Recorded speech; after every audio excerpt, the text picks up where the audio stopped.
अभी तक हमने स्टार और डेल्टा कनेक्शन की बात की थ्री फेज ट्रांसफार्मर में और उन पर बेस्ड न्यूमेरिकल देखे।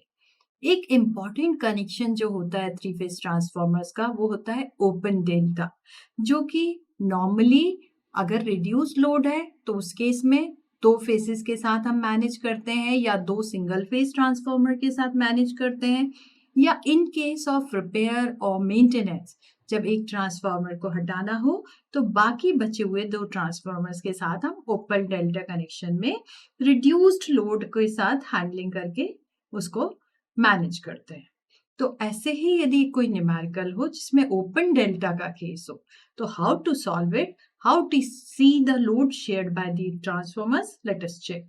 तो हमारे पास 200 केवीए के सिंगल फेज ट्रांसफार्मर्स हैं। ये दोनों ही two transformers of single phase, और इनको हमने ओपन डेल्टा में कनेक्ट किया है क्योंकि हमें एक 230 वोल्ट्स का balance three phase load supply करना है। तो हमारा जो लोड है वो 230 वोल्ट है प्लस बैलेंस्ड है, माने equally we have to distribute the current. तो सबसे पहले है what is the total load that can be supplied without overloading loading either of the transformer. Without overloading means 100 KVA से कम का ही पावर वो दे पाए। अगर इसके ऊपर हुआ तो ट्रांसफार्मर्स वुड बी ओवरलोडेड। तो सबसे पहले तो हमें ये चेक करना है।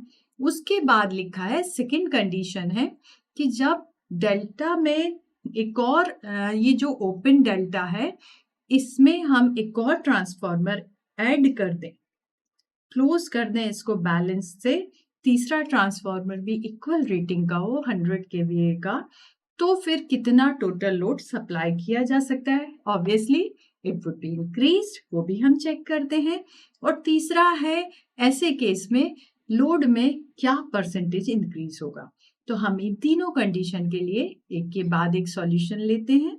तो सबसे पहले हम निकालें सेकेंडरी पर करंट कितना है रेटेड वैल्यू पर। हमारा लोड बैलेंस्ड है 230 वोल्ट पर और हमारे ट्रांसफार्मर की रेटिंग है 100 केवीए। तो कितना करंट हम मैक्सिमम सप्लाई कर सकते हैं? Rated secondary current we can supply is 100 kVA divided by this voltage. So this gives us total current which can be supplied 434.78 amperes. अब लोड का केवीए कितना है? लोड पर हमें करंट मिल गया, ये मैक्सिमम करंट जो कि बिना ट्रांसफार्मर्स को ओवरलोड करे कर सके, और उसके अलावा we are having voltage 230 volt. तो हम इससे निकाल सकते हैं क्या केवीए होना चाहिए। 230 इंटू 434.78 और इसको हमें केवीए में देना है तो वी कैन मल्टीप्लाई बाय 10⁻⁻3। तो इससे हमें केवीए मिल जाता है लोड का 173.2 किलो वोल्ट एम्पियर। तो ये दोनों ट्रांसफार्मर की रेटिंग जो कि 100 प्लस 100 200 केवीए है उससे कम है। तो हमारे ट्रांसफार्मर्स ओवरलोड नहीं हो रहे हैं, बल्कि कितने टाइम्स उनका लोड शेयर हो रहा है वो हम इस तरह से देख सकते हैं कि load KVA divided by total capacity of the two transformers और टू ट्रांसफार्मर्स। तो हमारे ट्रांसफार्मर्स 100 केवीए कैपेसिटी के हैं, 173.2 divided by 2 into 100.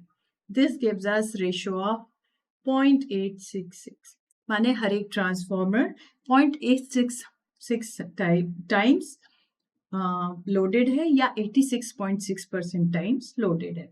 अब हमें बताया कि डेल्टा को क्लोज कर दिया with another transformer of 100 KVA. तो हमारा वो जो ओपन डेल्टा है उससे वो डेल्टा डेल्टा में बदल गया बैंक।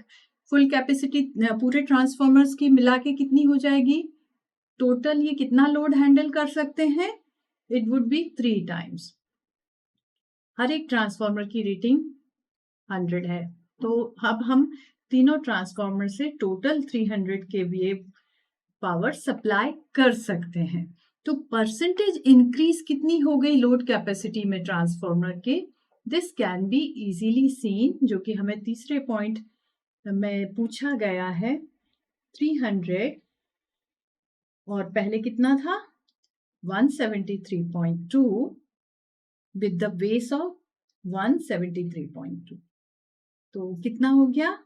It should be 73.2%। तो ट्रांसफार्मर एक और लगाने से उस बैंक में हमारे ट्रांसफार्मर्स की ओवरऑल कैपेसिटी 73.2% से बढ़ गई।